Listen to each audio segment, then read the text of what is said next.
Hi everyone, and welcome to another Strategy Skills podcast, right? I'm going to talk a little bit about case studies here, what I call logical case studies, because I really believe case studies are very powerful, but they're very badly done. We've done a lot of case studies for the power sector study. You can see them in the study when they go up. They may be up by now. But I think the key thing you have to understand is that you have to know how to do a case study. Now, one of the most common things I see people doing is they get excited about the most topical company at that point. So one of the things I see very common is people want to do a lot of case studies about Netflix and Google to understand how their cultures are run. Or right now, a lot of people are doing case studies about Tesla. Now, I don't know much about those companies. Obviously, I know more probably than the average person, but I'm not going to claim to say that I've spent time thinking about them and analyzing them because, I have not done work for them. Maybe I'll do work in the future, but I've not done work for them now, right? Whenever a young consultant comes to me and says, Michael, let us do a case study of this hip new company, everyone's talking about how successful they are. The thing I point out to them is that you're doing a case study of a company that has not been around long enough for us to see the long-term implications of the actions they are taking. If you're doing a case study of something that is so recent that you don't know the long-term implications, why are you case studying it? It's an irrelevant point. So for example, if you want to analyze how a car company can grow rapidly, you should not analyze Tesla because they have not grown rapidly. And even if in your mind you think they've grown rapidly, you don't know if it's sustainable. You don't know what the fallout effects are. You don't know what skeletons will come out later. And again, I'm not saying there are any.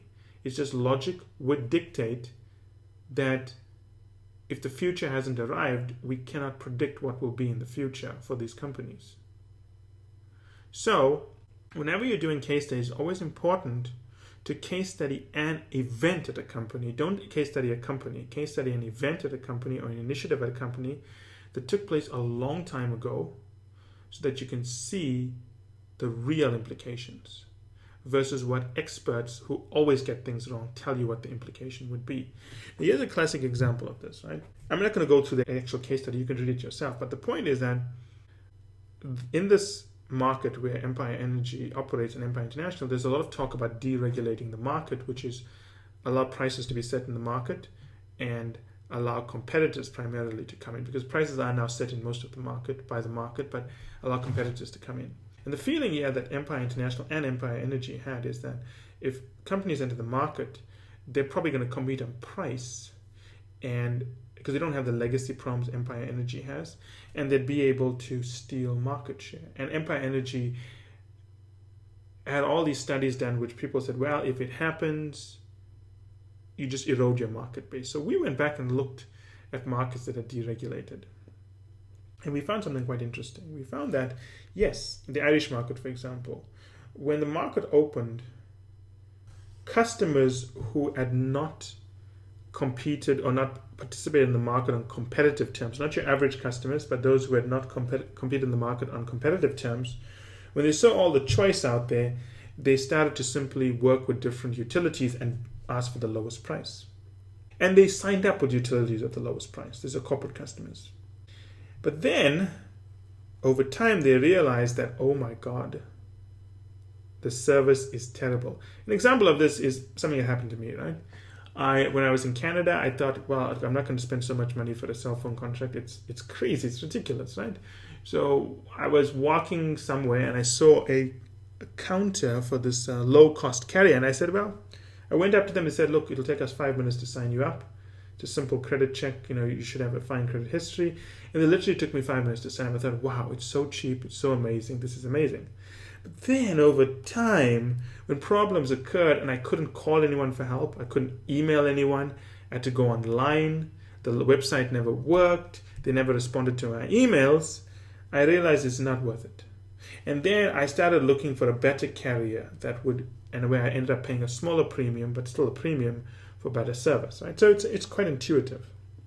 And this is what happened in the Irish sector. A lot of companies went to the lowest cost foreign provider or other providers, not necessarily foreign. They then, the most discerning corporate customers and the ones that had special needs, realized the low cost wasn't worth the value of the service and came back and we're willing to pay a premium to the incumbent Irish provider. So it's not as if you lose the customers forever. No. Provided under certain conditions you can win them back. And that is if your service is good, if the service at the other player is not worthy of the cost reduction. So that's a deep insight here. Because if you had just studied popular utility that had today opened itself up to competition, you would have concluded that customers desert the incumbent and go to the lowest cost player. And because you haven't had time to see the long-term effects of what happens, you would have concluded that the utility dies, but it's not true. So you can see here why I like studying things that are quite far back, so you can see the long-term impact. If someone brings me a case study of a company that's just doing something today, I'll say, take it away, I'm not interested in it. Because unless you have a time machine that allows you at night to fly into the future and see what's going to happen, I'm not interested in it. And then that's not the insight. The insight then for us was, okay, if customers are going to go through this cycle, how do we get them to go from here to here without going through that painful experience of signing up with another utility and suffering, right? Now, in the real situation, actually, from a real study, this actually became a separate study where we created a marketing strategy for a utility in terms of how it should engage its customers, its large corporate customers.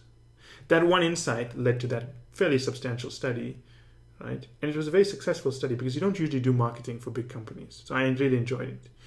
So you can see how you have to think these things through, right? It's very important. And employ upon consultants and even people who are working within corporates or working on case studies, don't do big case studies.